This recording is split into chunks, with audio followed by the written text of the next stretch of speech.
¿Qué tal? Buenas noches. Lo que acaban de ver demuestra el horror que puede llegar a causar el ser humano. Grandes zonas de Ucrania se encuentran devastadas. Además, ahora sabemos que la ciudad de Bucha, una población de unos 37.000 habitantes, ha sido masacrada por el ejército ruso, algo que ha conmocionado al mundo.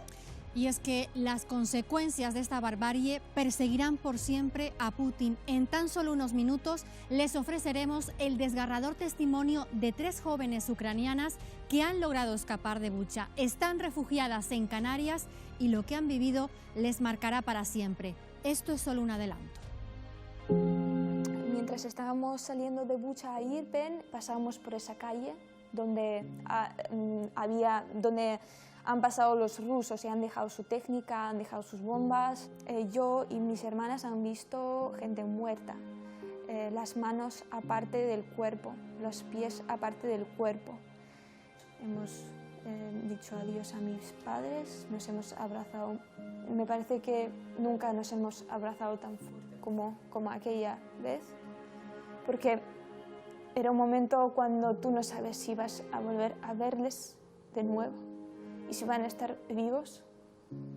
Y era muy duro para mí porque me parece que, en mi edad no, me parece que en todas las edades es súper duro. La guerra entra en su 6ª semana y de momento no hay visos de que vaya a terminar. Pero hoy la actualidad también pasa por la tan esperada retirada de las mascarillas en interiores. Será en tan solo 12 días. Sin embargo, nos preguntamos, ¿es pronto para levantar todas las restricciones? También lo vamos a analizar a lo largo de esta noche. Empezamos.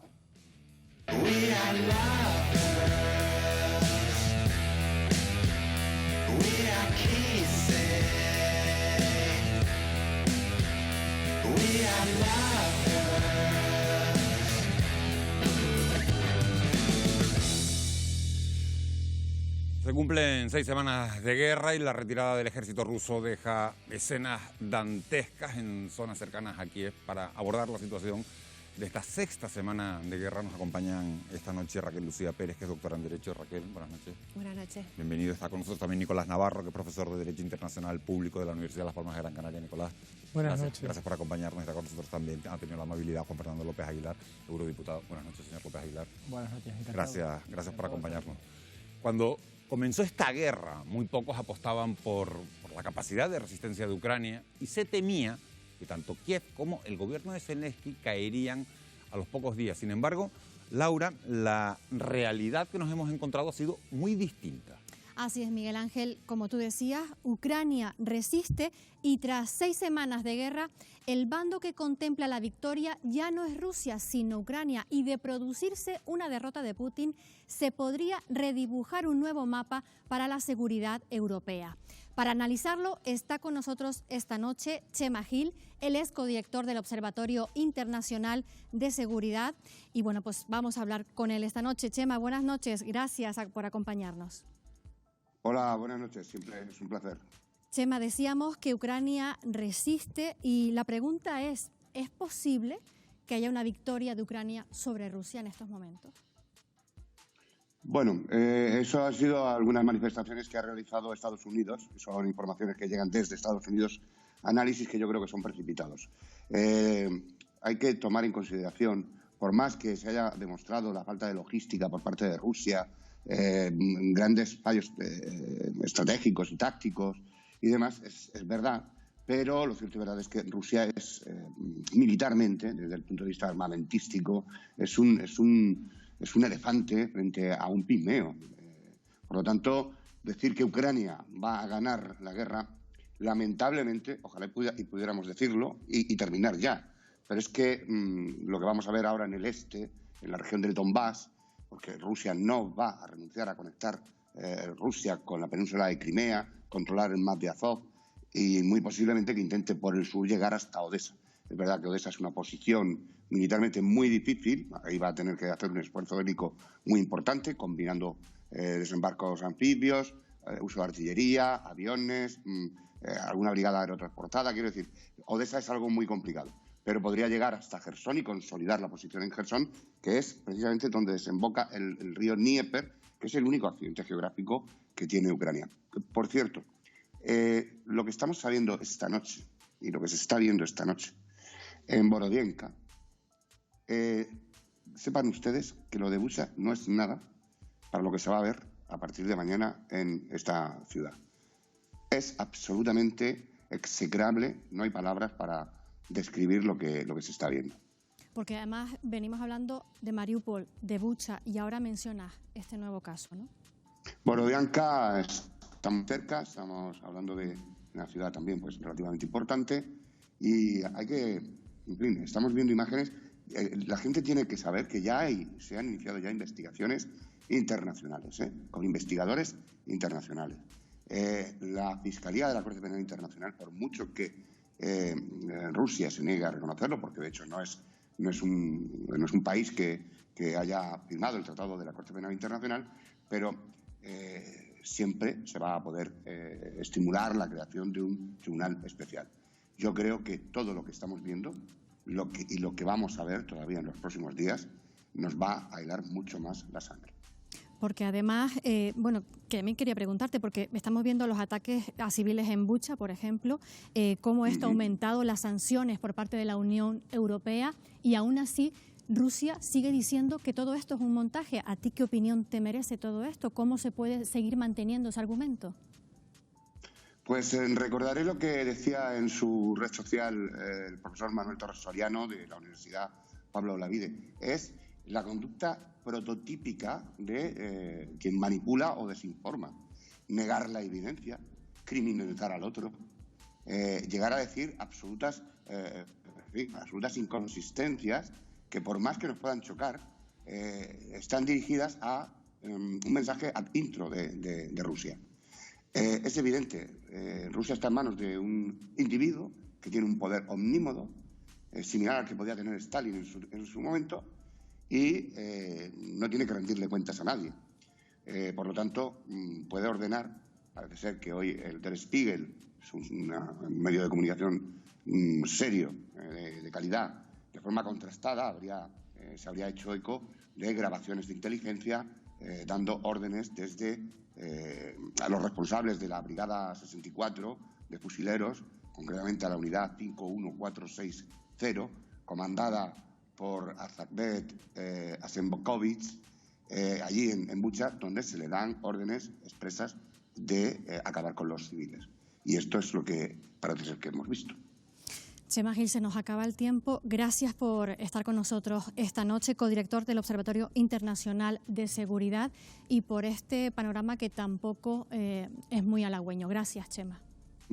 Es importante que facilitéis una visión desde el derecho internacional. Muy importante que opere el derecho internacional ya, y tenéis ahí grandes expertos. Por lo tanto, un saludo para todos. Vamos a la mesa. Gracias, Chema. Buenas noches.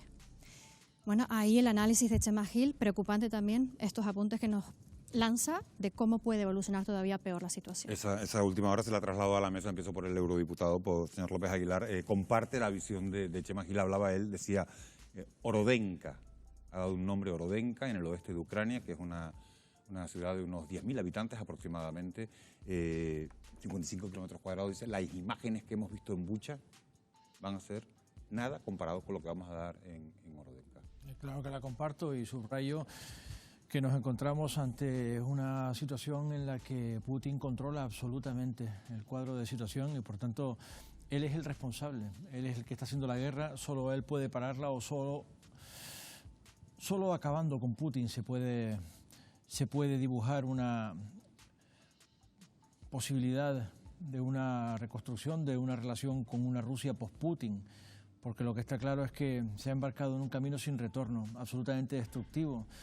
Se está barajando la posibilidad de poner en marcha un tribunal penal especial que pueda dar cuenta de los crímenes de guerra de que ya tenemos conocimiento, desde la presunción de que son muchos más aquellos que todavía están por descubrir. Y hay que saber que Putin tiene en estos momentos un poder imparangonablemente superior a ningún otro gobernante sobre la tierra en su propio país. Son 130 millones de habitantes, la mayor parte de los cuales por debajo del umbral de la pobreza, sometidos, por tanto, a un monopolio de la formación de opinión en un régimen donde no hay opinión pública, donde no hay contrapesos, donde no hay contrapoderes, donde puede dar una orden ejecutiva que tenga, por tanto, en la cadena de mando la peor implementación imaginable, la más cruel, la más salvaje, sin responder ante nadie, donde puede liquidar a cualquiera. ¿Ucrania tiene alguna posibilidad, señor López Aguilar, de ganar la guerra? ¿Ucrania tiene alguna posibilidad, creo? Está todo por desovillar. Creo que son muchas las incógnitas en estos momentos. Se ha dicho con claridad que Ucrania no tiene un armamento ni una estructura militar parangonable a la de Rusia. Para empezar, Ucrania entregó su arsenal nuclear, que lo tuvo, a Rusia, desde el bien entendido de que iba a ser parte de un partenariado en el que una guerra de agresión no formase parte de lo imaginable. Y ahí lo ve. Ahí vemos a Zelensky y todo su gobierno, pues por toda Europa pidiendo armamento, armas. Lo ha pedido en todos los congresos, Nicolás. Me gustaría preguntarte, la OTAN parece estar más dispuesta que nunca a plantar cara a Rusia y se abre, como estaba diciendo López Aguilar, a enviar armamento pesado con vehículos blindados, con tanques, con sistemas antiaéreos a medio alcance. ¿Esto va a permitir que el ejército ucraniano pueda contraatacar sin tener que esperar a que los rusos se agoten y abandonen su territorio? Bueno, es la esperanza que queda, ¿no? Quiero decir, como bien decían los representantes ucranianos, no necesitamos palabras, lo que necesitamos son armas. Y efectivamente es lo que están pidiendo, y además tienen toda la legitimidad del mundo para solicitarlo, puesto que el derecho internacional permite a cualquier gobierno, más en este caso un gobierno legítimo, desde luego bastante más que el ruso, permite a cualquier gobierno solicitar la ayuda, la asistencia militar, incluso con mayor alcance del que está. Y si no se llega más allá es por los riesgos de que esto se desencadene una respuesta aún mayor, pero que desde luego tiene la posibilidad de asistirle, sí. Yo diría que la obligación jurídica y hasta moral. Sí. Dime. No, que estoy totalmente de acuerdo. Estamos hablando del enemigo injusto. Claro que tendríamos la obligación de socorrerlo. Antes estaban preguntando, ¿quién ganará la guerra? Parece que militarmente está claro quién la va a ganar, a no ser que haya un cambio radical de postura por parte de la OTAN y por supuesto, estando todos de acuerdo dentro de la Unión Europea, que parece que cada día que pasa, pues la opinión pública podría estar más de acuerdo, no solo en las armas, sino en otro tipo también de material que les pueda ayudar. Con palabras, desde luego, no van a ganar la guerra, pero sí la van a ganar moralmente. Existen pruebas de que Rusia ha lanzado bombas de fósforo sobre Ucrania y, según la inteligencia norteamericana, podría acabar utilizando también armas biológicas y armas químicas. ¿Piensas que eso acabará ocurriendo? Con Putin todo puede ocurrir, o sea, descartarlo. De hecho, yo creo que si no hemos intervenido o si la OTAN ha tomado la decisión de no dar un paso más para evitar un posible conflicto que cogiera una mayor escala, o lo que comentaba el compañero, que pudiera utilizar las armas nucleares, ¿por qué vamos a descartar las otras? Es posible, claro que es posible. Sí, forma parte en estos momentos del desconcierto que ha generado el constatar con quién nos estamos jugando los cuartos. Todo el mundo se siente engañado por Putin durante demasiados años. Hay un movimiento autocrítico que está recorriendo Europa con respecto de cuánto se ha intentado construir una relación diplomática confiable con un sujeto que ha acumulado en el curso del tiempo un poder superior a ningún otro gobernante sobre la tierra y le convierte, por tanto, en estos momentos en un actor impredecible. Hay incluso un enfoque psicoanalítico con respecto del personaje que no nos ayudará mucho, pero lo cierto es que tiene el botón nuclear, que Rusia atesora un arsenal nuclear incuantificable con el que podría destruir el planeta, y una persona que está haciendo lo que está haciendo, que está agrediendo de forma tan salvaje el derecho internacional, que está llevándose por delante de forma tan cruel y despiadada vidas inocentes de civiles, que sabe que buena parte del mundo con el que ha tenido relaciones diplomáticas estables durante tiempo le está señalando ahora como un criminal de guerra sin otro horizonte posible que un tribunal penal internacional, ya solo le queda morir matando. Claro, pero todo eso que está diciendo el señor López Aguilar está muy bien, pero a pesar de esas devastadoras imágenes que nos están llegando desde Ucrania, que las estamos viendo todas, de la represión, usted lo ha dicho, que existe en Rusia, la popularidad de Putin sigue aumentando, se ha disparado al 83% en su país. ¿Cómo es posible que el pueblo ruso respalde de una manera tan mayoritaria esta guerra? No podemos de ninguna manera validar nada que se parezca a una especie de crecimiento en las encuestas propagado por Putin. Y la Porque seriedad Putin del está, Claro, lógicamente, porque es sondeo. no Y la solamente seriedad del manipula sondeo, el ¿no? proceso informativo en Rusia por completo, sino que puede incluso verter mentiras como las vierte, y formaba parte además De su plan. del escenario de riesgos al que nos enfrentamos. La ciberseguridad, las fake news, la desinformación, la manipulación, la distorsión informativa. ¿Qué podemos saber realmente lo que piensa el pueblo ruso cuando en su mayoría vive en zonas rurales, en una población extremadamente dispersa en el territorio, con una densidad de población bajísima? Hay apenas unas cuantas ciudades pobladas en Rusia y donde la única fuente de información es la oficial, para que todo el mundo lo entienda, una especie de nodo perpetuo en el que Putin controla cada elemento de información que pueda llegar al pueblo ruso. Luego, cada una de sus puestas en escena está manipulada de principio a fin.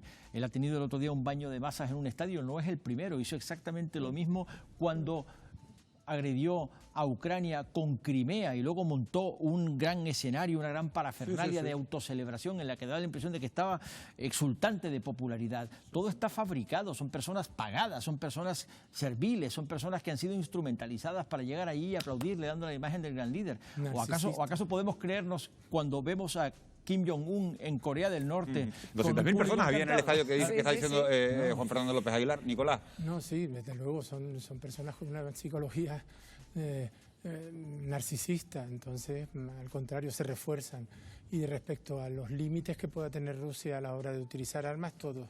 No va a tener ningún límite, no tiene ningún límite moral. Jurídicos tendría muchos, pero moral ninguno. Ya lo hizo en Siria. Quiero decir, la masacre que se organizó en Siria y el apoyo que hizo al régimen de Bashir al-Assad demuestra la ausencia total de criterios morales a la hora de...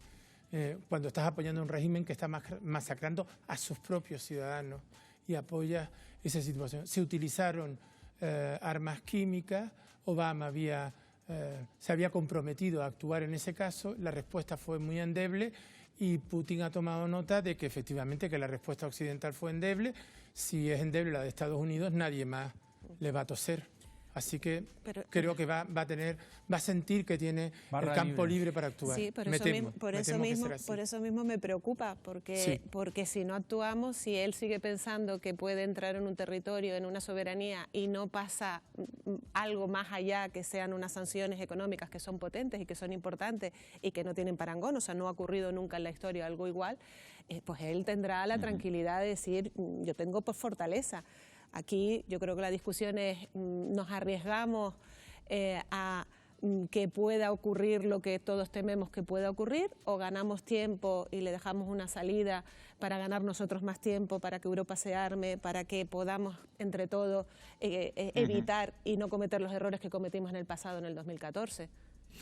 De todas las atrocidades que ha cometido el ejército ruso, la matanza de Bucha es de momento la que más estupor ha causado. Estamos pendientes de esas imágenes que nos puedan llegar mañana de Orodenka. Laura de Pablo, tú has podido hablar con 3 jóvenes que lograron escapar de ese infierno de Bucha. Así es, Miguel Ángel. Son 3 hermanas que vienen de Bucha, que han llegado a Canarias hace poco tiempo. Hemos hablado con ellas, han logrado escapar, como tú decías, de esa ciudad, una ciudad de casi 40.000 habitantes que está al noroeste de Kiev. El ensañamiento del ejército ruso ha convertido sus calles en un escenario atroz, en el que abundan los cuerpos maniatados y las fosas comunes. Esto es lo que nos han contado.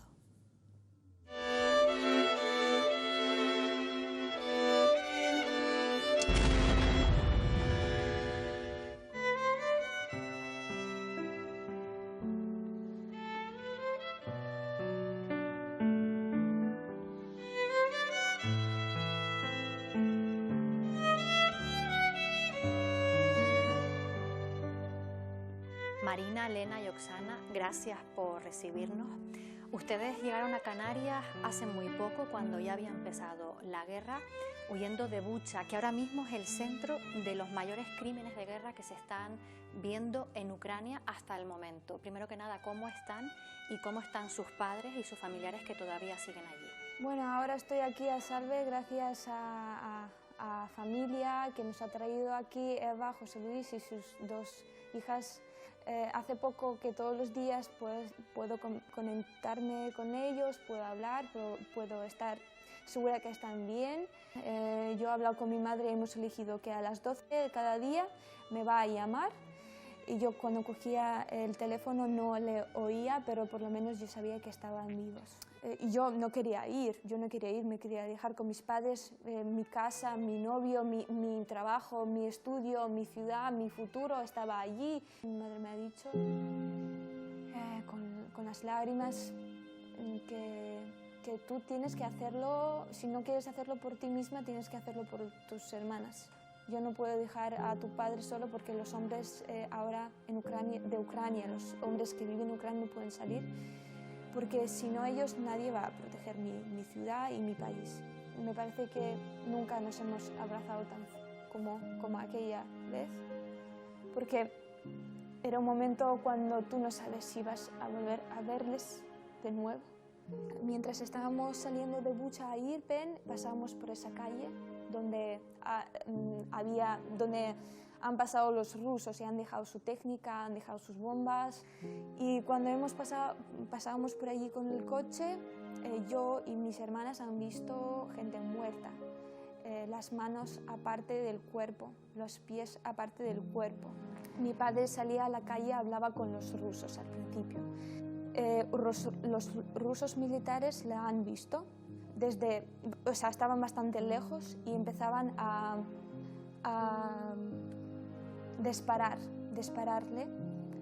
Y mi padre se ha tumbado al suelo y hacía como está muerto para que ellos no disparen más. Porque en los búnkers ha quedado mucha gente muerta, mucha gente que se murió por no comer mucho tiempo, por no beber. Muchos niños han muerto pequeños por no beber. Me parece que es un genocidio. Sí, genocidio.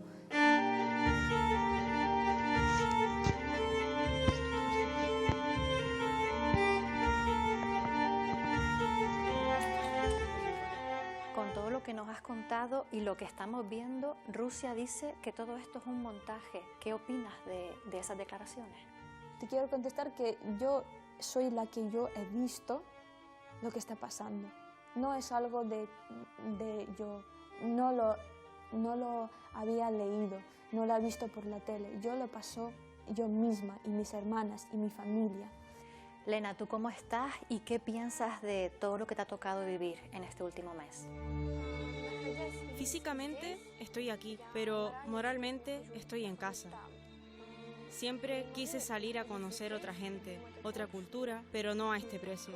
Echo mucho de menos a mis padres y todo el tiempo pienso en que por lo menos Bucha no está tan destruida como Mariupol. Al menos nuestra casa sigue en pie.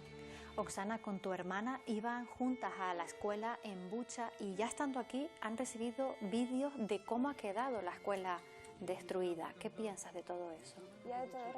Pienso en que debajo de mi escuela también hay búnkers y me asusta pensar que cuando entren allí se encuentren a niños muertos. Recuerdo cuando los profesores nos hablaban de la Segunda Guerra Mundial y yo no lo entendía. Ahora entiendo lo que significa esa palabra. Sé lo que se siente cuando tu casa y tú misma estás en peligro. Marina, ¿qué esperas del futuro, de tus hermanas y de tu ciudad? Yo quiero decir todas las gracias a toda la gente y sobre todo a Eva y a su familia, que estoy aquí a salvo. Pero yo no me imagino cambiar mi vida y vivir aquí siempre. Yo quiero estar con mis padres y yo quiero volver. Alguien haga algo para que termine esa guerra. Y lo espero mucho. Quiero volver y empezar nueva vida.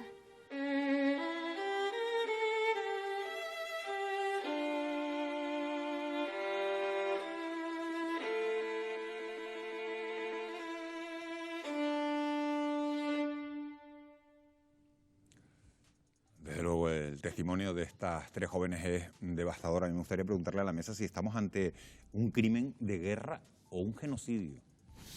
En derecho penal los delitos se sustancian en un juicio, pero estamos ante crímenes de guerra, esto es evidente. Estamos ante una agresión prohibida por el derecho internacional, incluso el derecho que regula la guerra. Hay reglas para la guerra. y estamos ante la acumulación de evidencias incontestables de que Putin ha traspasado todas las fronteras imaginables y ha incurrido en delitos de guerra, en delitos de lesa humanidad. Esto no creo que esté en estos momentos en duda, pero lo que cabe pensar es de qué modo puede pararse esta maquinaria, cómo puede erosionarse el poder de Putin. Yo acabo de venir de Estrasburgo, donde el Parlamento Europeo ha resuelto incrementar la presión sobre el régimen de Putin y, por supuesto, sobre los Estados miembros y sobre la Comisión para endurecer las sanciones. Y ha ordenado el cese inmediato de importaciones de todo tipo de combustibles de Rusia, el carbón, la energía nuclear, pero también el petróleo y el gas, a sabiendas de que esto tiene enormes costos para algunos países que son altamente dependientes del gas ruso. Es el caso notorio de Alemania. Pero desde luego hay que incrementar la presión y hacer daño donde a Putin pueda dolerle para parar esta matanza. Me gustaría retomar esa pregunta que le hacía antes al eurodiputado.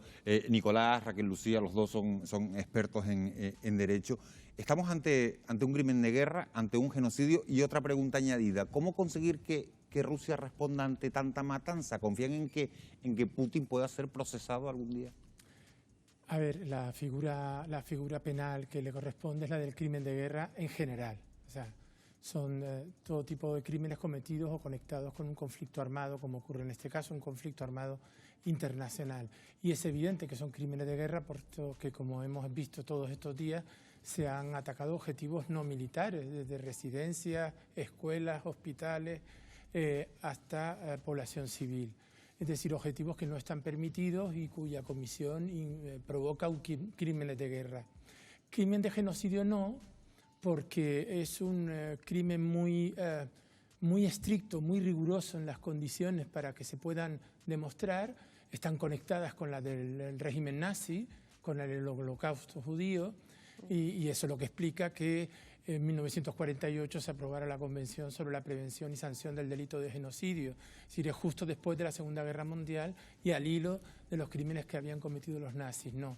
Lo que sí podría haber, además de crímenes de guerra, serían crímenes de lesa humanidad. En este caso, parece, incluso antes, el experto que ha intervenido antes señalaba que había una grabación donde se daban órdenes a los soldados de acabar con la población civil. Claro, si ya estamos ante un ataque sistemático, planificado contra la población civil, que está vinculada por un vínculo nacional, estaríamos también ante un crimen de lesa humanidad. Pero no tengamos, quiero decir, a veces tengo la impresión de que o decimos que genocidio no es suficientemente grave, no es gravísimo. Crimen de guerra es gravísimo. Raquel Lucía, la pregunta que nos hacemos todos, ¿Putin será procesado? Yo creo que terminará muerto antes de ser procesado. O por lo menos yo espero que eso llegue antes, porque los tribunales, bueno, tenemos ya ejemplos, Nuremberg existió y fue importante, puede ocurrir, pero eso tardará en lo que llegas a todos los procesos. Entonces, espero, o yo en mi opinión creo que la solución sería que él desapareciese de la vida política. Pero hay algo que me importa puntualizar, y es que estamos focalizando en Putin porque evidentemente Putin controla toda la maquinaria de guerra, como controla todo el aparato de inteligencia, como controla los servicios de seguridad, como controla el ejército y controla también la justicia, la fiscalía, la represión. Antes comentabas, por ejemplo, su popularidad. No es difícil cuando estás metiendo en la cárcel con penas de hasta 15 años a cualquiera que se atreva a manifestarse contra la guerra en Rusia, en cualquier forma. Pero hay que saber que el derecho internacional que organiza el Tribunal Penal Internacional, de acuerdo con el Estatuto de Roma, permite incriminar no solamente a Putin, sino a toda la cadena de mando que haya ejecutado crímenes de guerra. Por tanto, es Putin, toda la cadena de mando y los responsables directos de las ejecuciones ordenadas por Putin, sus cómplices y también quienes hayan participado en la financiación. Hay un conjunto ya de causas internacionales, hay una casuística en el derecho internacional, en la jurisprudencia del Tribunal Penal Internacional que permite incriminar a quienes hayan financiado, colaborado o sido cómplices. Queda bien la aclaración. Nicolás, querías hacer una puntualización también. ¿No? Que evidentemente no es necesario crear ningún tribunal especial, es que la Corte Penal Internacional ya tiene competencia. De hecho, ya está activada, quiero decir. La Fiscalía de la Corte pero ahí obliga que vaya físicamente. Está actuando porque tuvo la denuncia de 40 estados que lo pusieron en conocimiento, y esto permite a la Fiscalía actuar sin necesidad de que lo autorice la sala de cuestiones preliminares. Por tanto, ya tiene competencia y ya está activada. Y creo que este tipo de recordatorios como el que hemos visto antes, estas grabaciones de radio, etcétera, ayudan y contribuyen. Y en ese sentido sí conecto con lo que decía antes nuestro eurodiputado, y es que hay que recoger pruebas. Claro, no basta con decir son criminales de guerra, sí, pero luego hay que señalar con nombre y apellido quién lo ha hecho, qué pruebas existen, etcétera. Si tenemos una grabación de radio, podemos identificarlo, perfecto. ¿Y quién dio la orden, que era lo que estábamos hablando antes? Bueno, las guerras provocan más víctimas de las que nos imaginamos, y sus consecuencias trascienden los campos de batalla. Desde que comenzó la invasión, millones de ucranianos han huido de su país. La mayoría son mujeres y niños. Algunos de ellos son captados por redes criminales que los someten a explotación sexual, laboral o de otra índole. ¿Cómo actúan estas mafias? Lo vamos a descubrir en unos minutos, justo a la vuelta de publicidad. No se vayan.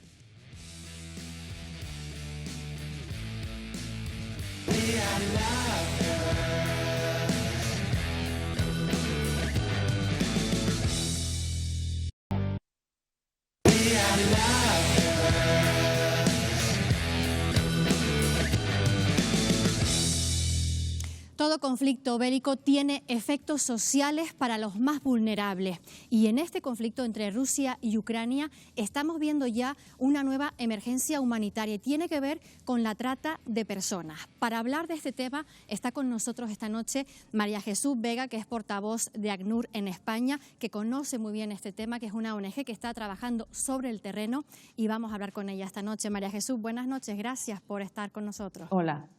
María Jesús, buenas noches. La trata de seres humanos afecta principalmente a mujeres y niñas con fines de explotación sexual o laboral. ¿Ustedes han detectado un aumento de casos a raíz de este conflicto en Ucrania? Sí, hemos detectado que se incrementa el número de casos que se van denunciando en diferentes países. Ha pasado en Polonia, pero en otros lugares también. Aquí en España hemos visto noticias sobre personas que habían cogido a mujeres para meterlas en redes de trata.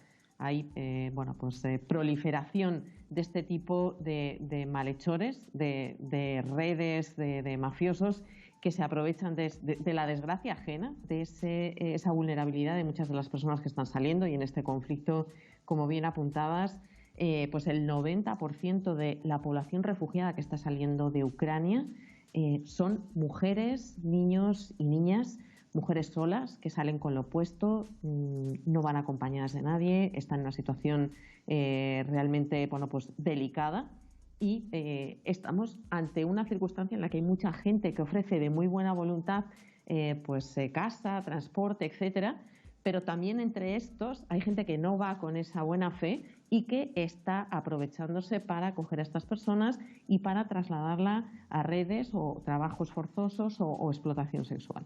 Y precisamente, María Jesús, ¿cómo operan esas mafias? ¿De qué manera las captan?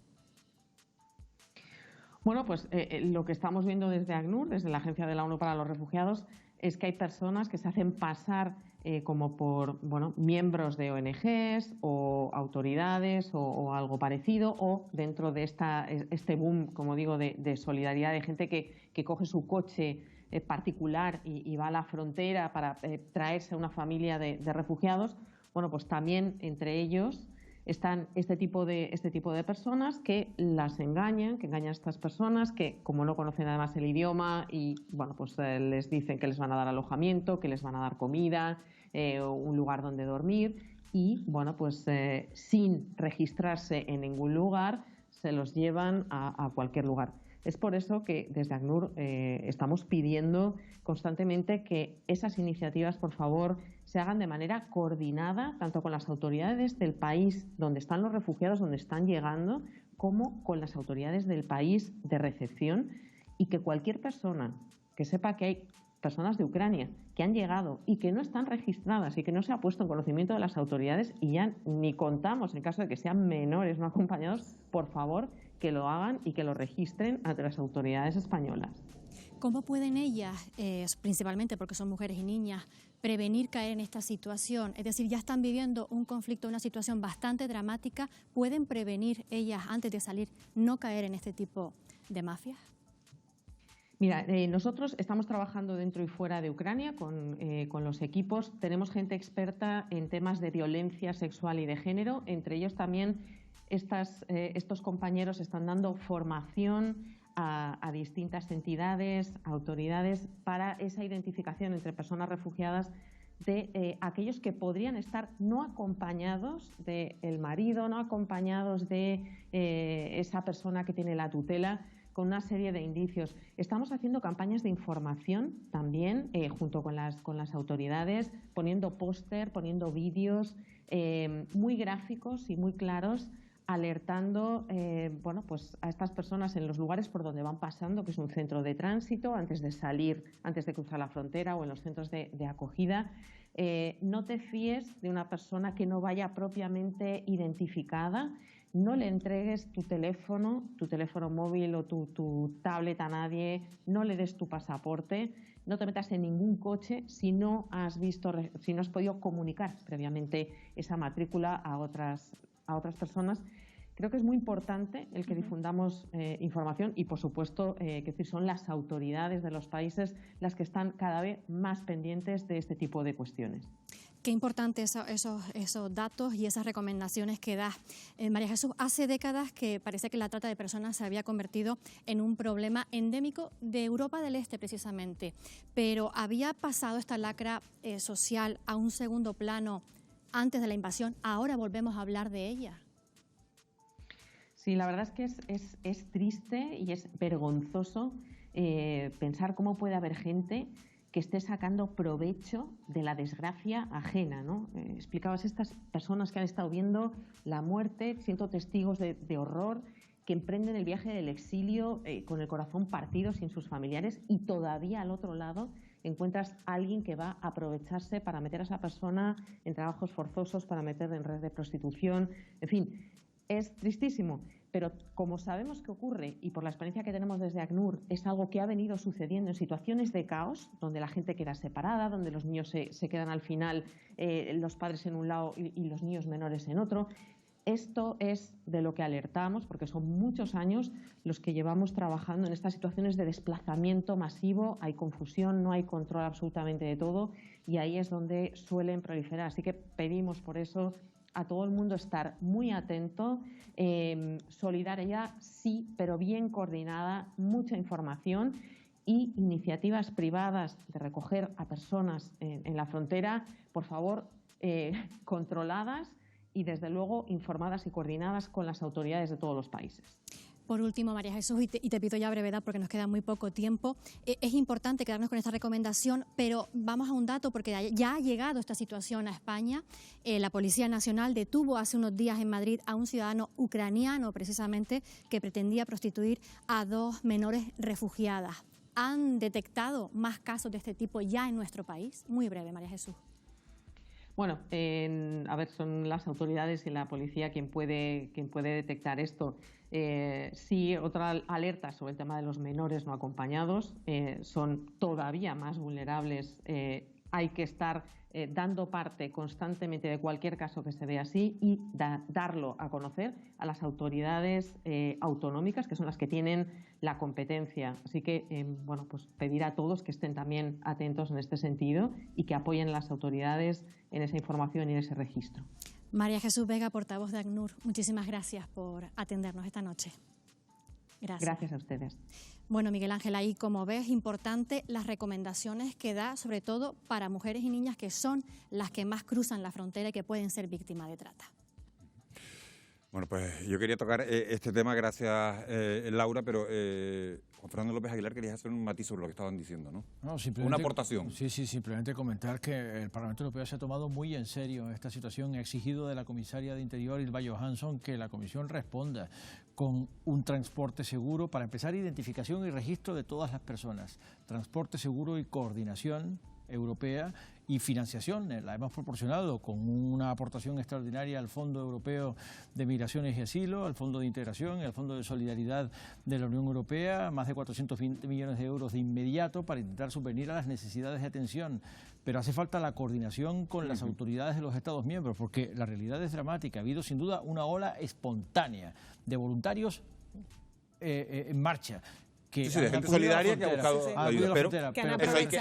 Pero el resultado es que hay muchísimas mujeres y niños en paradero desconocido. Y efectivamente se han activado las redes de trata de personas y eso deben ser combatidas con todas las armas de la Unión Europea. Pero lo primero y fundamental es identificar a esas personas, porque hay que saber que una consecuencia de la aplicación de la Directiva de Protección Temporal es que han entrado libres de visas, no han sido identificadas de entrada. Por supuesto llevan pasaporte, pero no han sido identificadas dactilarmente ni con indicadores biométricos, como es el caso de los solicitantes de refugio. Y además circulan libremente por toda la Unión Europea, de modo que sorprendería los destinos últimos de las personas que han entrado por Polonia. Muchos de ellos están en Chipre, en la República Checa, en Estonia, en países improbables, simplemente porque las mujeres y niños ucranianos que han huido de la guerra tienen contactos familiares u oportunidades, pero hay que establecer un mecanismo de coordinación europeo, porque no puede ser que haya personas en paradero desconocido, ni muchísimo menos que se las trafique y se las condene, por tanto, a la explotación sexual y laboral en una condición de extrema vulnerabilidad. Lo que está claro, que lo que estaba diciendo María Jesús, es lo que hay que hacer todas esas buenas personas con la voluntad de ayudar, que lo hagan de forma coordinada con las autoridades, porque es que es la única manera de evitar que la gente que está aprovechándose del mal ajeno no pueda conseguir el resultado que desean.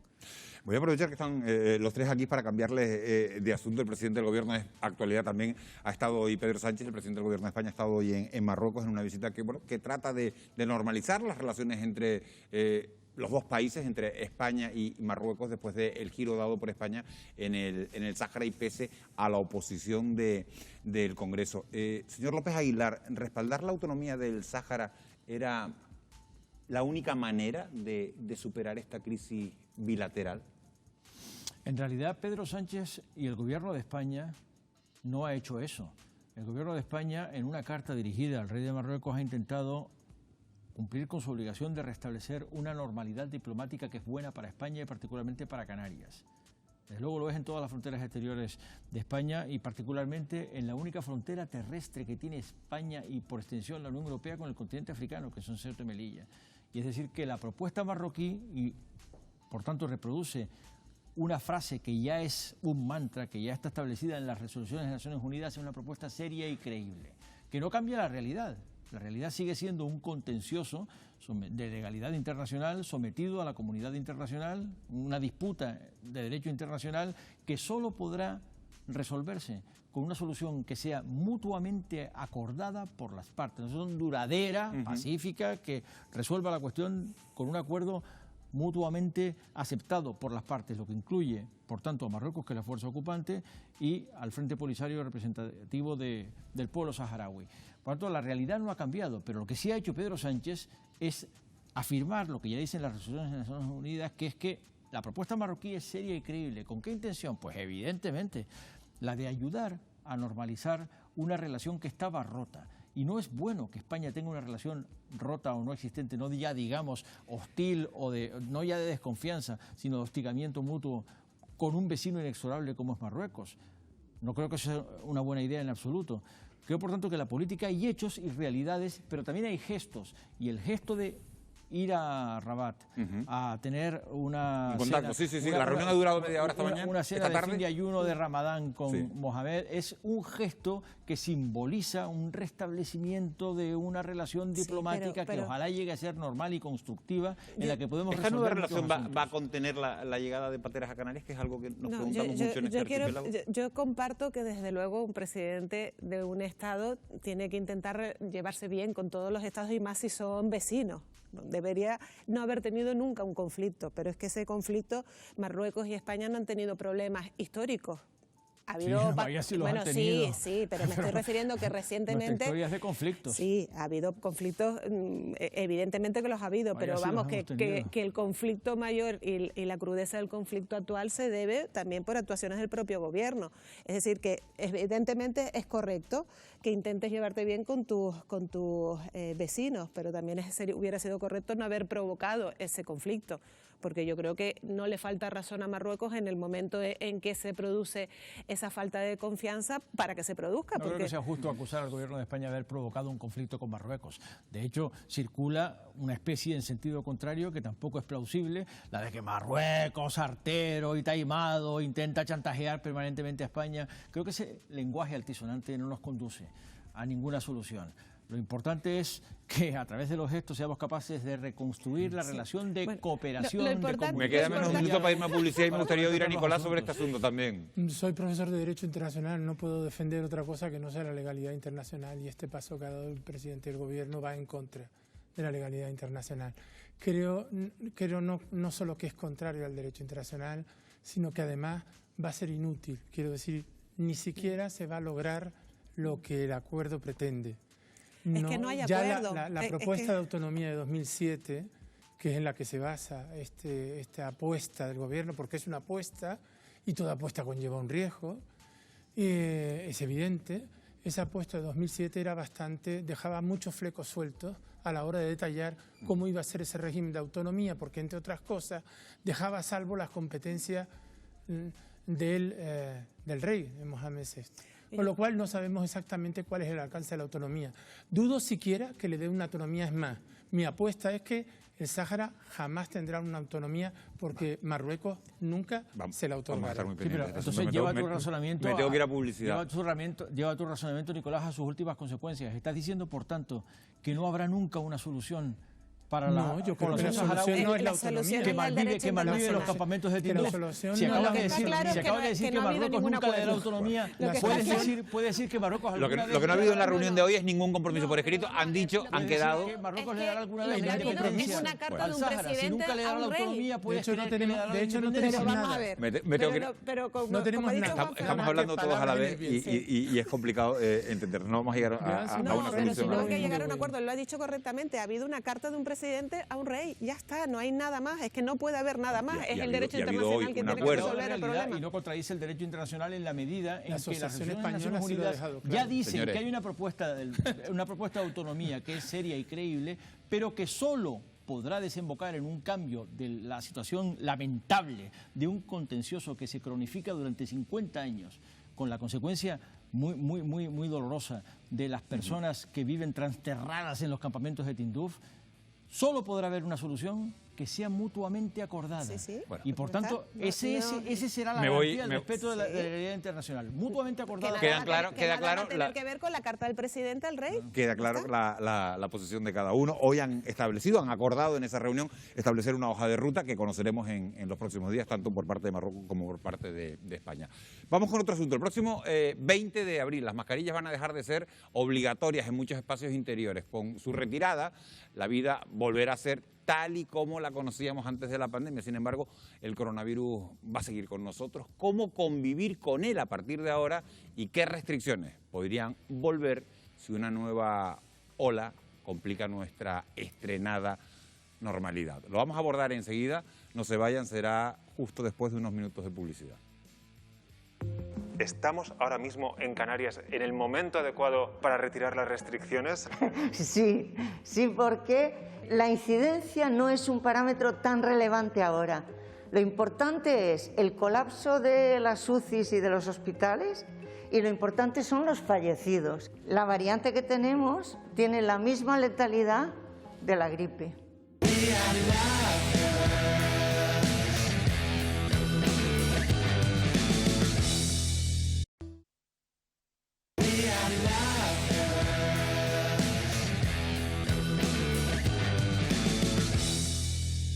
Once y 16 minutos de la noche, seguimos en directo en Televisión Canaria en Fuera de Plano. Este jueves se cumplen 12 días del fin de las restricciones en Canarias y parece que muy pronto también diremos adiós a las mascarillas en interiores. Para abordar esta nueva fase de la pandemia, están con nosotros esta noche José Luis Arocha, que es epidemiólogo. José Luis, buenas noches, bienvenido. Buenas noches. Gracias por acompañarnos. Gracias. Está con nosotros también María del Mar Tavío, que es microbióloga. Marimar, gracias por acompañarnos. Buenas noches, un placer. Buenas noches, Basilio Valladares, científico. Señor Valladares, muchas gracias por acompañarnos. Buenas noches. Y está con nosotros también Ana Darias, que es subdirectora médica de atención primaria en Tenerife. Ana, gracias por acompañarnos esta noche. Parece que, como decíamos, poco a poco volvemos a la normalidad prepandemia, pero a pesar de que la presión hospitalaria es baja y el porcentaje de vacunados alto, el virus sigue entre nosotros. Nos hemos precipitado en levantar las restricciones. Hay peligro de una nueva ola y volver atrás. Es hora de empezar a convivir con el virus. Lo vamos a ver en el siguiente vídeo. Estas imágenes pertenecen a varias zonas de ocio nocturno de Canarias correspondientes al pasado fin de semana. Locales llenos y gente sin mascarilla que no respeta la distancia social. Es cierto que muchas restricciones decayeron el pasado mes de marzo. Ya no hay limitaciones de aforo y horarios en el ocio nocturno. Han vuelto las verbenas, los espectáculos públicos y los eventos deportivos pueden cubrir aforo al 100%. Pero la obligatoriedad de las mascarillas en interiores continuará hasta el 19 de abril. El gobierno de Canarias, en función de los datos epidemiológicos, decidirá el 30 de abril si mantiene la eliminación de las prohibiciones o si volvemos a la fórmula anterior. ¿Es momento de comenzar a convivir con el coronavirus como lo hacemos, por ejemplo, con la gripe?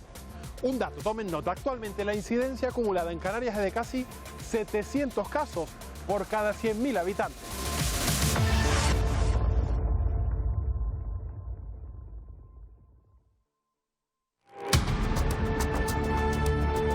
Este virus se está convirtiendo muy parecido al virus de la gripe, pero si lo tratamos como se trataba la gripe anteriormente, eso sería un error. Hay que tratar a la gripe y hay que tratar al COVID, lo que nos quede de COVID, que me imagino que será muy parecido a la gripe, hay que tratarlo de un modo serio. Eso es más cobertura vacunal y seguir investigando en conseguir vacunas mejoradas. Realmente la economía ha dependido mucho de la salud cuando el tejido productivo no podía funcionar normalmente por causa del virus. Es el momento de mimar a la atención primaria y es el momento pues, de estar alerta ante posibles nuevas variantes que puedan surgir. Sobre todo me preocupa China y los países COVID-0. Se plantea en el horizonte el complicado equilibrio entre la economía y poner coto al avance del virus. La vacunación parece tener la llave para conciliar ambos aspectos. Aquí en Canarias ha completado la pauta más del 84% de la población. Si bien los colectivos más vulnerables alcanzan casi el 100% de inmunización. Hay franjas de edad donde la campaña de vacunación no ha calado tan hondo, sobre todo entre la población más joven. Muchos padres vieron que sus niños, además enfermando de una forma leve, vieron que la pandemia realmente estaba ya tocando fondo y muchos padres decidieron quedarse en un stand-by. Y estamos registrando la eficacia de las vacunas a tiempo real, de manera que estamos encontrándonos pues, que algunas vacunas efectivamente al cabo de semanas de haberse administrado una dosis, pues baja el nivel de anticuerpos. Quizás el mensaje que se ha dado es que si se vacunaba a las personas, pues no se iban a poner enfermas de coronavirus, ¿no? Cuando el mensaje realmente de una vacuna es que te vacunas para que te dé una enfermedad más débil, más debilitada y tu cuerpo esté mejor preparado, ¿no? Desde el Servicio Canario de Salud siguen recomendando esta tercera dosis. ¿Se ha demostrado su eficacia? Sí, por supuesto que nosotros seguimos recomendando la administración de esta tercera dosis. Se ha demostrado que la administración de esta tercera dosis es eficaz para reducir el padecimiento de una enfermedad grave o incluso la muerte. Mientras esperamos a las vacunas adaptadas a Omicron, hay epidemiólogos que advierten de que en 6 meses puede llegar una nueva variante para la que no estaremos preparados. Lo que sí que es bastante seguro es que cuando empiece la nueva etapa de frío volverá a haber una subida de casos de el coronavirus SARS-2 y de todas las demás enfermedades respiratorias. Que surja otra tercera variante que sea muy diferente de Omicron, a la vez que sea muy diferente de Delta y las anteriores, y que además sea muy capaz de infectar al ser humano, es más improbable que antes. Aun estando en ese nivel, por encima del pico de la primera, segunda, tercera, cuarta y quinta ola, ¿estamos ahora mismo en Canarias en el momento adecuado para retirar las restricciones? Sí, porque la incidencia no es un parámetro tan relevante ahora. Lo importante es el colapso de las UCIs y de los hospitales y lo importante son los fallecidos. La variante que tenemos tiene la misma letalidad de la gripe. Y frente a la gripe no hay restricciones de aforo ni de horario.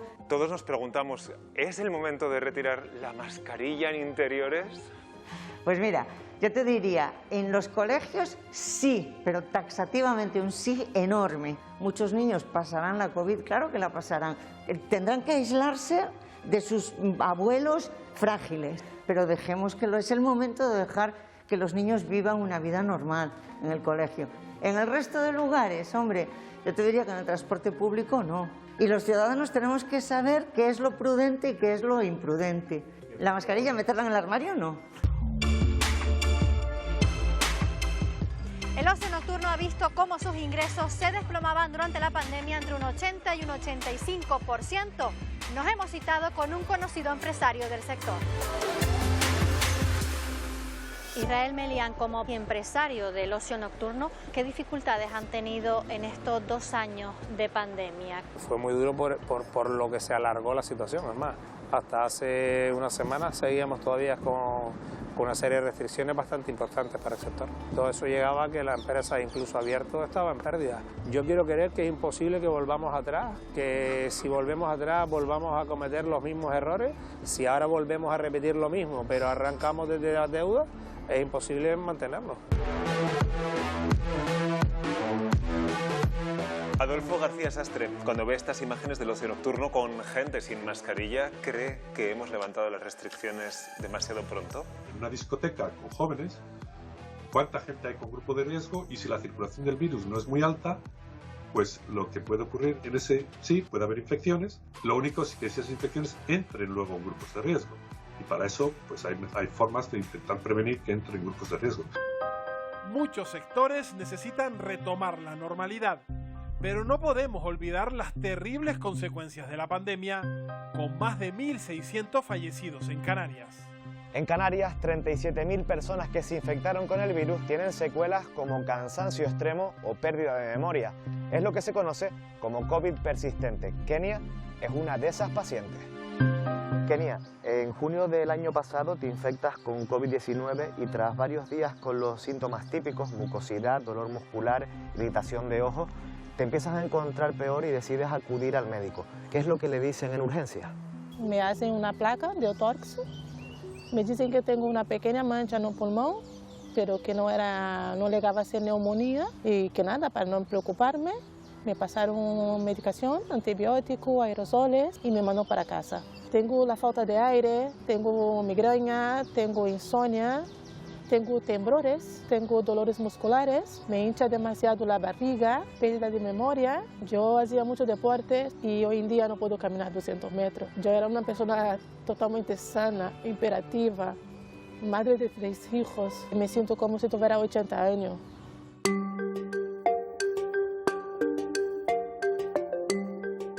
Para los pequeños, la pandemia también ha significado un antes y un después. Se calcula que 1 de cada 4 niños que ha tenido que pasar confinamiento por la COVID ha presentado síntomas relacionados con depresiones o con ansiedad. Pero Luis Ortigosa, ¿las mascarillas también han influido o interferido en su aprendizaje? Se ha visto un trastorno en el aprendizaje en muchos niños y desde que llegue el momento habrá que retirar estas mascarillas para poder normalizar este tipo de aprendizaje. Realmente se aprende mirando los ojos y a la boca, y los labios son fundamentales. Las medidas que más han afectado al alumnado, el estar juntos unos con otros, ¿no? El poder compartir clases, el poder compartir actividades extraescolares, el que llevemos 2 años sin subirnos a una guagua para podernos ir a una actividad complementaria fuera. El pulso de la vida sigue a pesar de la COVID. Las relaciones personales, la economía y la salud mental se abren paso en tiempos en los que la incertidumbre aún viene marcada por la posible aparición de nuevas variantes. Vamos, García, ¿qué tal? Hola, Cristian. No sé cómo saludarle, mano al corazón, puño, apretón de mano. Mira, en primer lugar, la primera impresión que recibo es que ya te veo la cara. Ya estamos en exteriores y sin mascarilla. Yo creo que la mejor manera que tenemos de saludarnos es manteniendo un cierto perfil de prudencia, ya que estamos sin mascarilla, manteniendo la distancia y, por ejemplo, dándonos el puño. ¿Detrás de usted? ¿Puedes ver por aquí, Cristian? Sí, claro. Vamos, imagino, fundamental también a día de hoy un buen lavado de manos, ¿verdad? La higiene sigue siendo un aspecto clave en la lucha contra, no solo contra la COVID, sino también contra numerosas enfermedades transmisibles. Vamos, ¿qué otras medidas tenemos que seguir tomando en espacios interiores? Pues hay una que es clave y posiblemente de la más importante, por no decir la más importante, y es ventilar muy bien todos los espacios interiores. Es evidente, las restricciones se van aliviando, pero la responsabilidad personal se mantiene. La pandemia nos ha demostrado que no somos imbatibles, que pensábamos que la técnica, el desarrollo de la técnica nos hacía muy seguros e imbatibles y nos ha dado una bofetada de realidad. Hemos salido con muchas ganas de volver a juntarnos, sobre todo en las culturas latinas como la española, la canaria. Seguiremos siendo los mismos, un poco más inseguros, más individualistas y con una necesidad de lo digital que nos hace más digital dependientes. Bueno, pues la sexta ola está llegando a su fin, pero no la pandemia. José Luis Arocha, ¿crees que este es un buen momento para levantar las restricciones? Creo que todas no, o por lo menos no tanto a nivel de restricción como a nivel de vigilancia y control. Está claro que con el nivel de cobertura vacunal, con la cantidad de gente que ya ha ido sufriendo la enfermedad y con la cultura que se ha generado un poco en la población, sí que es momento de empezar a liberar un poco las cosas. Pero yo sería cuidadoso a la hora de quitar también los aspectos de vigilancia epidemiológica en cuanto a la capacidad que podemos tener para aislar o cuarentenar o para tener un mejor control de lo que está pasando. En la medida que siguen habiendo variantes, si descuidamos el análisis y la vigilancia, puede ser que nos llevemos sorpresas con variantes que luego nos notan cambios. Yo ahí no bajaría la guardia en todo lo que es la parte de control y de vigilancia sanitaria. María del Mar, la gran pregunta de la semana. El Consejo de Ministros va a aprobar la retirada de las mascarillas en interiores el próximo martes 19 de abril. ¿Es precipitado?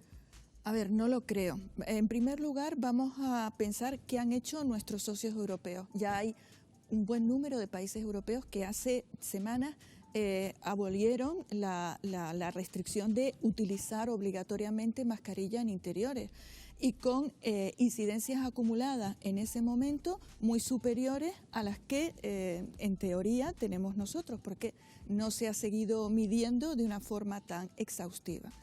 Y luego, por otra parte, porque la situación en la que nos encontramos actualmente, con el nivel de inmunización, creo que permite tomar esta alternativa.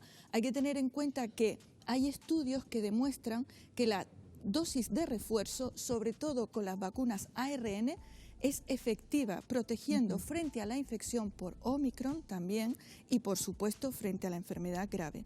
Y en concreto, según cifras del Ministerio de Sanidad, la población mayor de 40 años ya en más de un 70 y tantos % ha recibido ya esa dosis de refuerzo. Ajá. Y la población de mayor edad aún es mayor el porcentaje.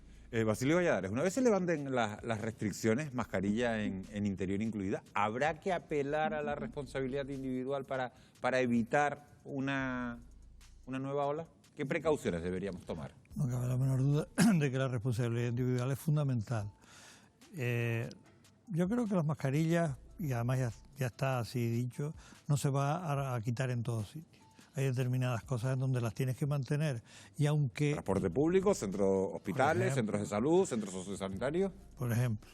Bueno, si no hace falta nada más que ver lo que ha pasado con la gripe. No hemos tenido gripe, pero no hemos tenido gripe no porque no haya habido virus de la gripe, sino simplemente porque las medidas que se han tomado de mascarilla y de separación han sido fundamental. Y eso lo vamos a tener el año que viene y el siguiente y el siguiente. Es decir, la mascarilla yo tengo la sensación de que ha venido para quedarse, no de forma como la tenemos ahora, fija y tal, pero en determinadas circunstancias se debe de mantener porque se ha visto que los resultados son satisfactorios, ¿no? Piensen que no hace mucho venían los japoneses, la mayor parte de los orientales venían con su mascarilla y nos reíamos, mira esto cómo viene. Sí, sí. No, pues vienen por algo. Sí, sí. Yo creo que esto va... Ana Darias, la atención primaria ha sido una de las grandes castigadas en toda esta pandemia. ¿Cómo ven desde atención primaria la eliminación de las restricciones? Lo vemos pues bien si se apela o a la responsabilidad de cada uno y sobre todo yo creo que lo básico está en conseguir proteger al grupo vulnerable, ¿no? A esos mayores de 60 años, a la población inmunodeprimida, a las embarazadas que están definidas y a esos ámbitos vulnerables como son las residencias y los centros sociosanitarios, que a pesar de que bueno, no es una gran incidencia, pero siguen habiendo positivos. Entonces, para nosotros en atención primaria es fundamental la responsabilidad para poder además seguir haciendo lo que nos caracteriza, ¿no? Que es cuidar al resto de grupos poblacionales y poder centrarnos en una mejor atención que estos meses hemos perdido. Estamos todos hablando de qué bueno eliminar las restricciones, aunque hay que tener sentido común, y nos estamos encontrando a la vez, vemos los telediarios y nos estamos encontrando con una ciudad de 26 millones de habitantes, Shanghái, en China, con la gente metida en casa, con unas restricciones tremendas porque tienen 19.000 contagios diarios de esta variante de Omicron. Basilio Valladares, ¿podría suceder eso en España? ¿Crees que es posible nuevos confinamientos y que se produzca una situación de ese tipo? Si nos viniera una variante que volviera a generar un problema importante y que se fuera del sistema de vacunación que tenemos, no quedaría más remedio. Además ya se sabe la mecánica de trabajo, porque todo esto ha sido una especie de experimento en donde nos cogía a todos en fuera de juego y aprendiendo día a día lo que estaba pasando, con un desconocimiento del comportamiento de un virus nuevo que nos había llegado, que todo ha sido un poco intuitivo en muchas de las cosas que se han hecho.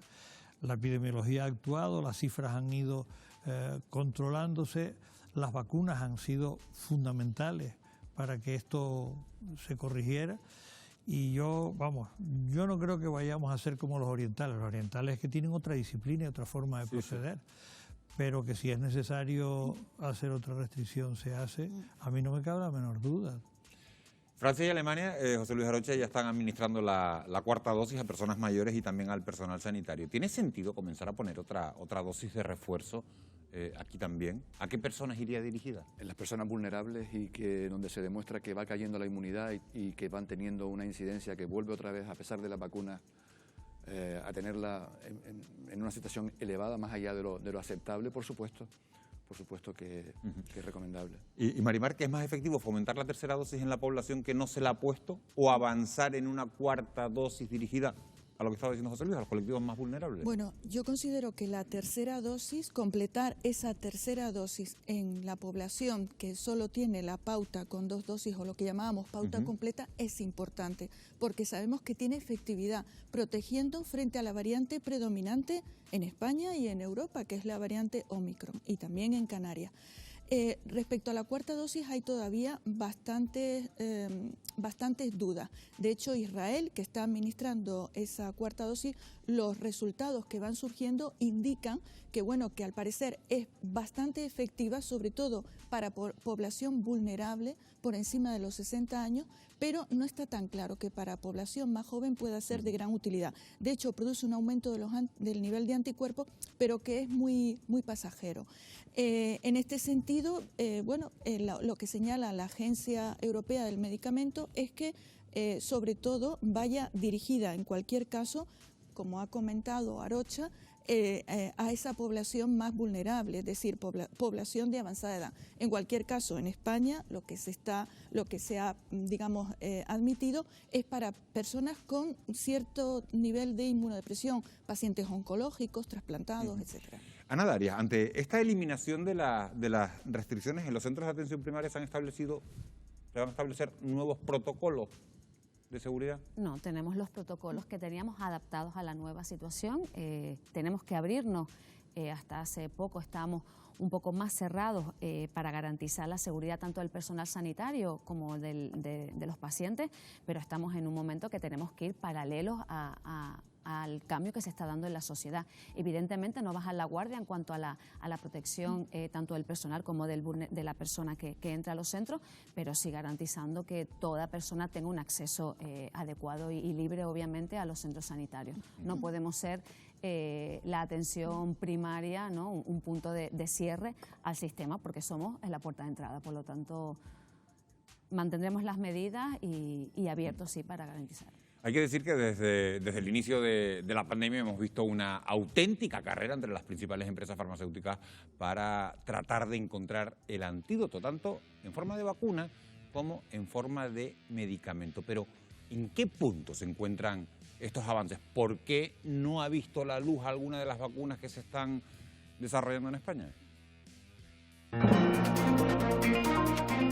El problema ha sido la falta de inversión en investigación crónica, endémica en España, en particular desde la crisis del 2009. Si no tenemos investigadores que trabajen en vacunas, en enfermedades infecciosas, es muy difícil, aunque se invierta mucho dinero, improvisar la formación de todos esos investigadores.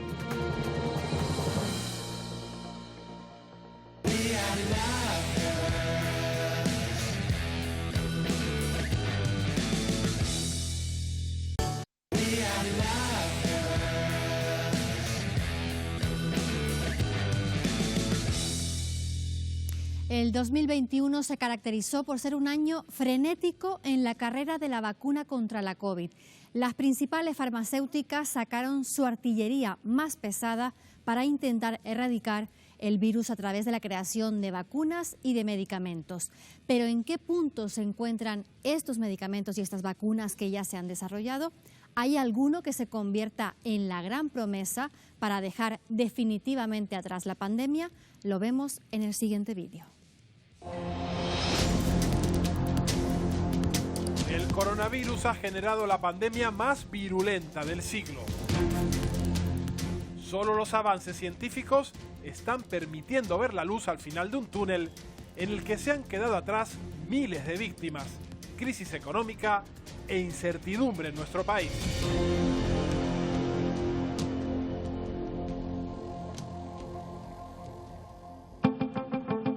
La ciencia ha logrado grandes avances en muy poco tiempo, pero ¿ha dado con la tecla adecuada para evitar que el virus vuelva a amenazar nuestras vidas? Vamos a abrir los ojos hoy y vamos a ver el impacto que tiene la COVID hoy en nuestra sociedad, y recordemos el impacto que tenía hace 2 años cuando empezó el problema. Que tenemos que avanzar en un perfil todavía de mayor calidad del producto, evidentemente. Ojalá tuviéramos vacunas esterilizantes, es decir, vacunas que no solo eviten la enfermedad, sino también la infección. Si hubiésemos querido hacer una vacuna que estuviera concentrada en la cepa que estuviera circulando, hubiese sido un desastre. En España se ha trabajado hasta ahora en 3 vacunas para la COVID, pero 2 años más tarde ninguna ha visto la luz. ¿Por qué se han retrasado tanto estos fármacos? ¿Nos protegerán ante las nuevas variantes? El problema ha sido la falta de inversión en investigación crónica, endémica en España, en particular desde la crisis del 2009. Si no tenemos investigadores que trabajen en vacunas, en enfermedades infecciosas, es muy difícil, aunque se invierta mucho dinero, improvisar la formación de todos esos investigadores. Una buena dotación económica es clave para el avance de la ciencia, pero es cierto que el virus sigue mutando caprichosamente. Yo creo que ya esto se ha terminado, pero no se puede decir con toda seguridad.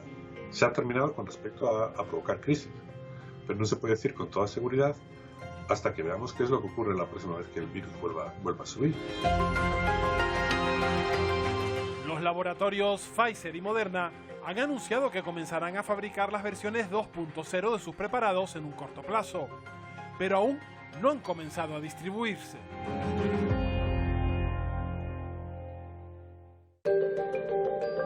En el futuro, la inmunidad celular de cada persona podría ser clave para determinar si son necesarias cuartas, quintas o sucesivas dosis.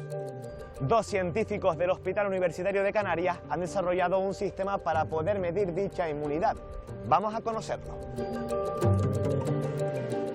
Ibelice Barrios, una de las creadoras de este test de inmunidad. ¿Cómo funciona el test? Este test en lo que consiste es en la inyección debajo de la piel intradérmica de un trocito representativo del virus para que si tenemos circulando en nuestro organismo células T, el sistema inmunitario va a iniciar una reacción que podemos medir al cabo de 1 o 2 días en forma de mancha roja en la piel. Podemos hacer que el doctor Víctor Mateu te haga el test y así ves un poco en tu propia experiencia cómo funciona. Perfecto.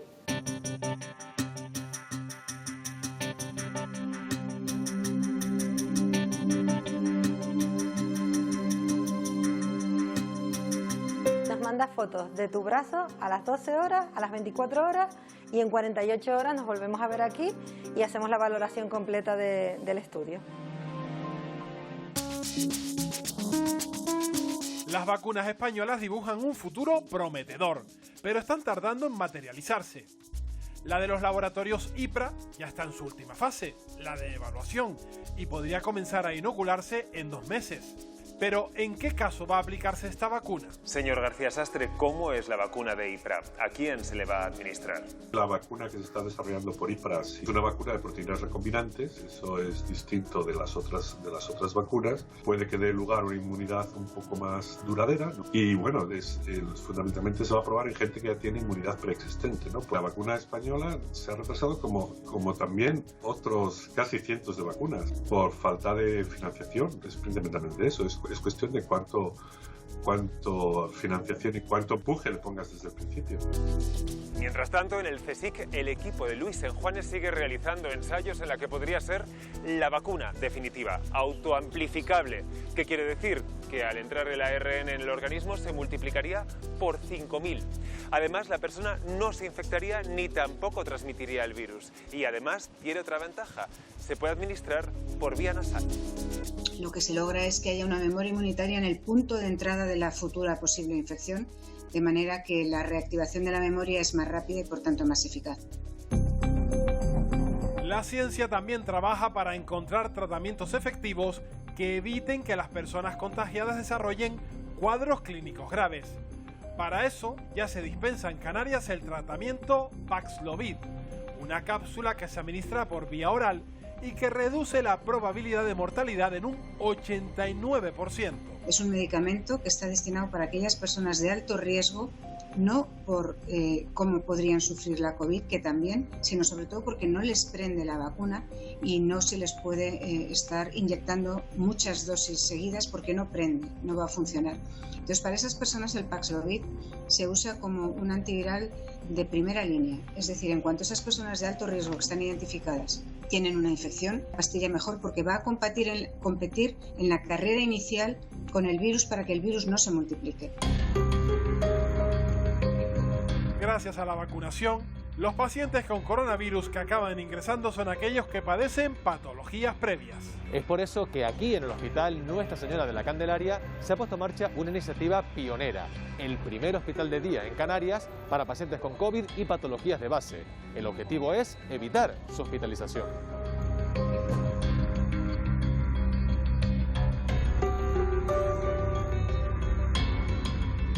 ¿En qué consiste el tratamiento que reciben esos pacientes aquí? Pues se les pone lo que llamamos una pauta corta con el antiviral que habitualmente se usa para tratar el COVID, que es el Remdesivir, pero al contrario de poner un tratamiento entre 5 y 10 días, es una pauta de 3 dosis en 3 días consecutivos. Solo ha habido un paciente que se ha complicado y ha hecho una enfermedad grave y ha tenido que ingresar. Doctor Mateu, ya han pasado los 2 días pertinentes, vuelvo para revisar los resultados de la prueba. Pues claramente parece positivo y eso quiere decir que tienes una respuesta inmunecelular activa frente a la proteína spike del coronavirus. Ya lo ven, aquí podría estar el futuro de la vacunación. Estos test nos indicarán si necesitamos o no ser vacunados. No cabe duda de que hemos dejado atrás la peor parte de la pandemia.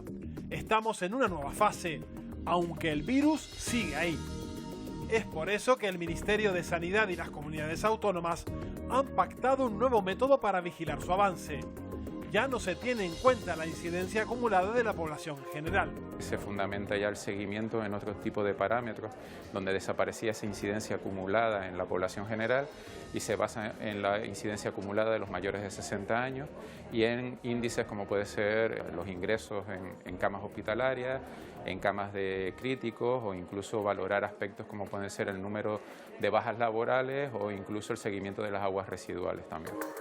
Pero, ¿cuándo podremos decir que tenemos controlado el virus? Actualmente, la vacunación en países en vías de desarrollo sigue muy atrasada. Observen este mapa. Los países en rojo están muy lejos de alcanzar el 70% de inmunidad. Pero la transmisión del virus, ya lo saben, no distingue de fronteras. Mientras que muchos países del mundo no han podido ponerse aún ni la primera dosis de la vacuna, en Europa nos planteamos si son necesarias nuevas dosis de refuerzo. No existe ninguna razón por que las dos cosas no se puedan hacer. Tenemos suficiente vacuna y producción de vacuna para poder hacer las dos cosas, pero no las hacemos porque no se quiere poner la suficiente inversión que se necesita para poder vacunar en el resto del mundo. No creo que el no vacunar al resto del mundo nos cree un problema de que nos lleguen variantes peores o más contagiosas o más graves. Sin embargo, vacunar con equidad al resto del mundo, especialmente los países con menos recursos, es un deber humanitario y es un deber también de egoísmo. Hemos tardado demasiado en mandar dosis y en apoyar logísticamente a países con pocos recursos, y esto ha creado una desconfianza importante de unos países respecto a otros. Venimos hablando de la carrera de las grandes compañías farmacéuticas para dar con el remedio contra la COVID-19. Las primeras en llegar a meta, Pfizer, Moderna, AstraZeneca y Janssen, han visto incrementados sobremanera sus beneficios gracias al hallazgo de su fórmula. Han conseguido, gracias a esa fórmula, gracias a esos hallazgos, esquivar la crisis económica que se ha vivido en muchos sectores. Efectivamente, Miguel Ángel, pero si hay algo que va unido de manera inherente al término pandemia es precisamente la palabra crisis. Crisis sanitaria y crisis económica. Casi todos nosotros hemos visto afectada nuestra salud, nuestro bolsillo o, en el peor de los casos, ambas cosas. Ahora bien, hay un sector que, lejos de haber mermado sus ingresos, ha salido beneficiado de la COVID, y esas son las farmacéuticas. Los ingresos de Pfizer, Moderna, AstraZeneca y Janssen superaron los 52.000 millones de euros en 2021 con la venta de sus vacunas.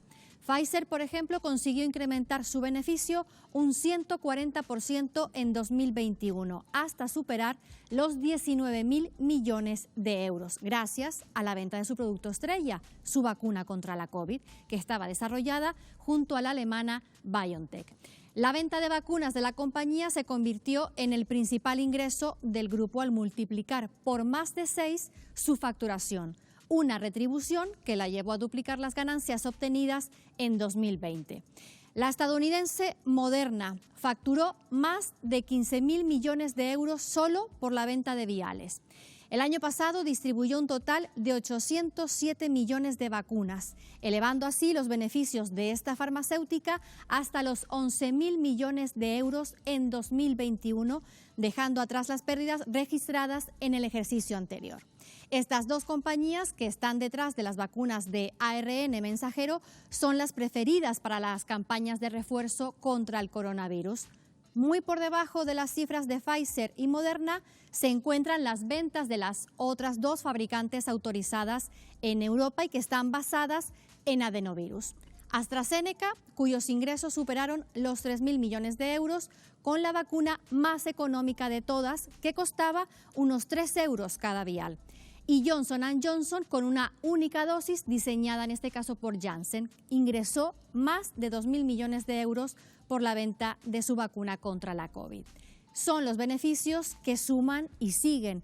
Mientras las farmacéuticas vemos que se llenan las arcas con la tercera dosis y antivirales contra la COVID, hay todavía una docena de países en África, Miguel Ángel, que apenas ha vacunado al 4%, por ejemplo, de su población. Bueno, pues ya ven, este pequeño porcentaje de países inmunizados pone de manifiesto que la vacuna es prácticamente cosa de ricos. La pandemia agrava así el problema de la desigualdad entre países. A mí me gustaría preguntar a la mesa si deberían haberse liberalizado esas patentes. Eso es complicado. Desde el punto de vista empresarial y de la investigación, el liberalizar una patente antes de cubrir el tiempo llevaría a que se retrayeran muchas de las investigaciones que se están haciendo. Vamos a ver, pensando desde el punto de vista humano, habría que hacer algo. En determinados momentos con el VIH se llegaron a acuerdos que en determinados países no se tenían en cuenta eso de las patentes, y llegaron a unos acuerdos y funcionó. Ahora se debería llegar también a un acuerdo. La palabra que dijeron antes de equidad, pues habría que intentar, yo creo que hasta por egoísmo. Yo siempre digo lo mismo, esto es un problema globalizado. Para que no nos rebote algo que se nos pueda ir de las manos, sería bueno que todos aunque sea por egoísmo, como acabas de decir. Fíjate, claro. Lo vamos a ver, Basilio, en el mapa. El abismo es colosal.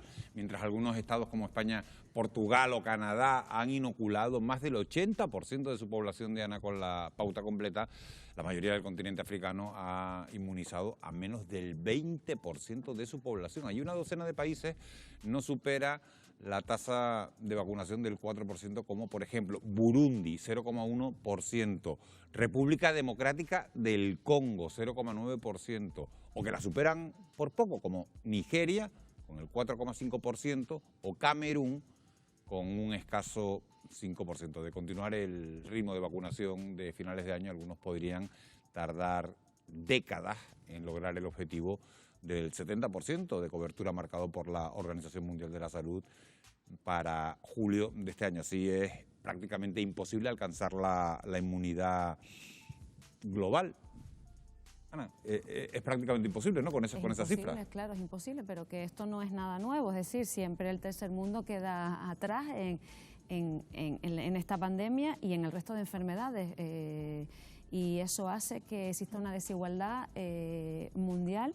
La OMS intentó, a través del mecanismo COVAX, intentar que los países pusieran dinero para intentar llegar a cuantos más países subdesarrollados mejor, ¿no? Porque obviamente está el objetivo, no consideremos una inmunidad global si no vacunamos a todos estos países, ¿no? Por lo tanto, tendremos variantes y si no es coronavirus será otro tipo de virus que además ya sabemos que traspasarán y que viajarán con la cantidad de movilidad que hay en el mundo y que llegarán. O sea que estamos en el principio probablemente de otras pandemias, seguro.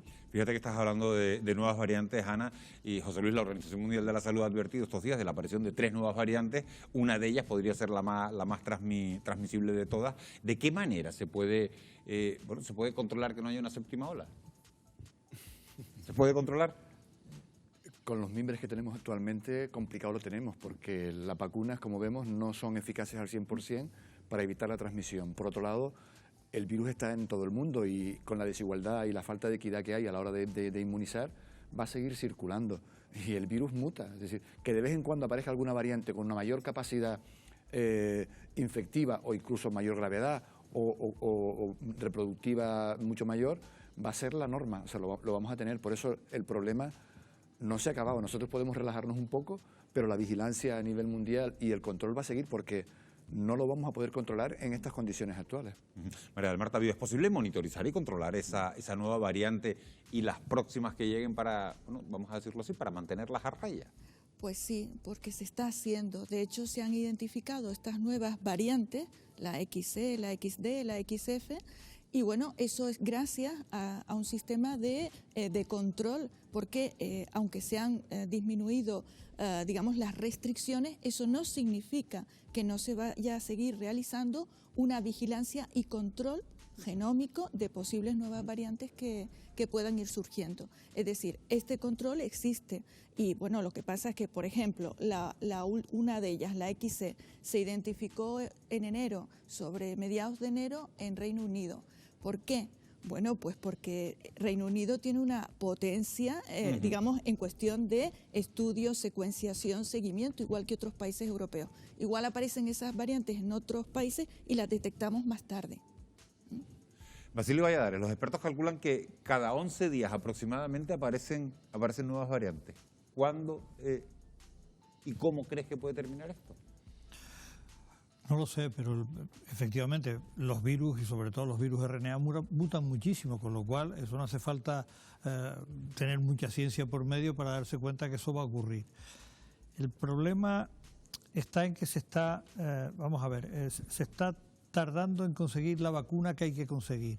Antes hablaron de la de Luis Juanes y también Pfizer tiene unas avanzadas. La vacuna tendría no solo que proteger, como está pasando, que es real, sino también impedir el contagio, como pasa con la polio, como pasa con el sarampión y como pasa con las vacunas que están funcionando correctamente. Estas han conseguido, lo que buscan son una serie de anticuerpos neutralizantes para que el virus no entre, entran menos, la patología se disminuye, pero no es la vacuna que tenemos que tener. Esto se ha conseguido gracias a la tecnología que tenemos en un tiempo récord, ha resuelto en parte el problema, pero no ha resuelto el problema. Y las terapias antivíricas son complejas y tampoco se ha conseguido una terapia. De hecho, la última que la acaban de exponer hace un momento, pues protege de la muerte entre el 85 y el 95% de las personas, pero no te cura como tendría que ser. Es decir, cuando tú tienes una angina y tienes un problema bacteriano, te tomas un antibiótico de amplio espectro, una amoxicilina clavulánico, y te cura. Eso es lo que hay que conseguir con los antibióticos. Tenemos que acabar prácticamente el programa ya. ¿Eso llegará? Tiene que llegar, claro. Tiene que llegar. Pero si quitas las patentes, no te siguen investigando. Es algo que te venía. Tiene una parte cogida a la Claro. otra. Señores, nos tenemos que marchar, quedan 2 minutos para las 12 de la noche. Yo les agradezco de verdad que una semana más, que un jueves más hayan estado con nosotros para compartir sus conocimientos, sobre todo a esta hora tan tarde de la noche. José Luis Arocha, muchas gracias por habernos acompañado. Gracias por haber estado. Diana Daria, un auténtico placer. Basilio Valladares. Gracias como siempre por estar y hasta tan tarde aquí en este plato. Gracias a ustedes por haber estado una semana más al otro lado de la pantalla. La semana que viene no hay programa porque saben ustedes que es Jueves Santo, así que nos volvemos a encontrar si les apetece dentro de 14 días. Que tengan ustedes un muy feliz descanso. Buenas noches.